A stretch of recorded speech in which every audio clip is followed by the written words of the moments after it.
Hey, bonjour à tous, c'est Zeliros. Savez-vous que Madagascar était autrefois appelée l'île verte, qui n'est malheureusement plus le cas aujourd'hui? Il est difficile de le croire, mais depuis ces 60 dernières années, 44% des forêts naturelles ont disparu à Madagascar. Ouais, j'ai bien dit 44%. Et si ça se trouve, ce nombre augmente encore aujourd'hui. Et tout cela est dû à la déforestation. Je pense que la majorité d'entre vous en a déjà entendu parler en cours ou tout simplement à la télévision. Nombreux encore ceux qui croient que la déforestation ne leur concerne pas. Peut-être que vous en faites même partie. En effet, les conséquences de la déforestation n'ont peut-être pas encore de répercussions dans votre vie aujourd'hui. Mais croyez-le ou non, si notre façon de traiter la forêt continue comme ça, et aussi ça, la totalité de la forêt à Madagascar seront rasées totalement en quelques années seulement. Et ce sera trop tard d'y remédier. Donc aujourd'hui, je voudrais essayer de vous éclairer un peu plus sur ce sujet en parlant que de l'essentiel. Car souvent, à la télévision ou en cours, les personnes qui en parlent sont assez ennuyantes à écouter vu leur façon d'expliquer qui sont souvent si longues. Du coup, j'aimerais vous apporter un peu plus de précision sur la déforestation et surtout sa conséquence ici à Madagascar. La déforestation en fait c'est quoi? Vu la définition par Wikipédia, la déforestation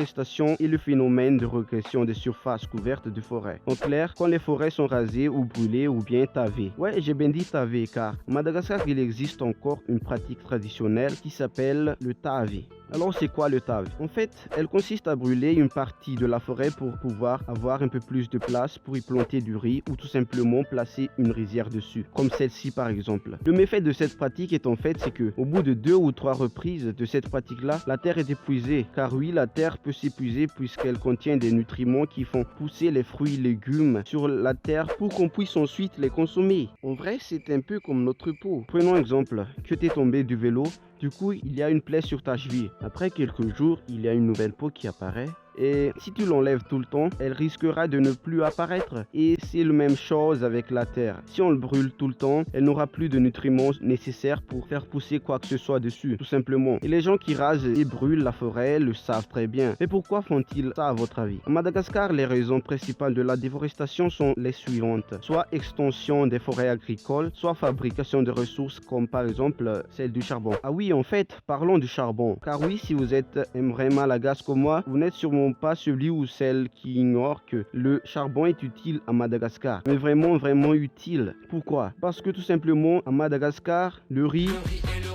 Bref, vous savez tous bien que la nourriture de base chez nous c'est le riz. Du coup, on en mange au minimum 3 fois par jour. Et vu que les appareils électroniques et tout ça ne sont pas encore très répandus au Madagascar, les gens utilisent le charbon pour cuire le riz. Mais pas que, parce qu'on l'utilise aussi pour bouillir, pour se chauffer et encore d'autres choses. Bref, ça devient carrément un business, le charbon ici. D'où est-ce que je vais en venir? Eh bien voilà, en fait, savez-vous pourtant d'où viennent réellement ces charbons dont vous utilisez? À Madagascar, il y a au minimum 22 millions de personnes qui consomment du charbon chaque jour. Et sachez que pour produire 1 kilo de charbon seulement, il faudrait 10 kilos de bois. Alors imaginez la consommation que cela pourra générer pendant seulement une année. C'est le catastrophe. Tout un territoire d'arbres supprimé seulement pour du charbon. Mais heureusement, il y a une solution à cela. En effet, il existe ce qu'on appelle le charbon biodégradable, des charbons créés à partir de déchets. Et oui, ça existe à Madagascar. Il y en a même plusieurs types. Et sachez que rien qu'en utilisant ces types de charbon, vous sauvez notre pays et notre planète, pas uniquement contre la déforestation, mais aussi contre la pollution. Car comme je viens de vous le dire, ces charbons ont été créés à partir des déchets que nous jetons, puis ont été recyclés pour devenir du charbon biodégradable. Bref, il existe plusieurs façons de lutter contre la déforestation à Madagascar, comme celle dont je viens de vous dire, mais la façon la plus simple c'est de planter des arbres, tout simplement. Et là vous vous demandez peut-être, mais comment faire? Ne vous inquiétez pas pour ça, car si vous ne savez pas comment planter des arbres, eh bien il existe nombreuses organisations, groupes ou ONG à Madagascar qui organisent souvent des reboisements. Bref, ils regroupent plusieurs personnes qui veulent participer à un reboisement et eux ils l'organisent. Allez chercher sur internet, vous y trouverez sûrement des ONG ou entreprises avec qui vous pourrez faire du reboisement. La déforestation cause encore d'autres dégâts que vous ne connaissez pas, comme pour les animaux par exemple. Car oui, la forêt c'est là que des plusieurs espèces d'animaux y habitent. Et si on coupe les arbres tout le temps, ils meurent car ils n'auront plus de toit. Malheureusement, les gens continuent toujours à détruire la forêt. Selon une étude globale de Forest Watch, rien que pour l'année 2017, Madagascar a perdu 510 000 hectares de forêt. Bref, l'équivalent de 55 fois la ville de Tananarive. À ce rythme-là, toute la forêt naturelle de Madagascar Madagascar seront ravagées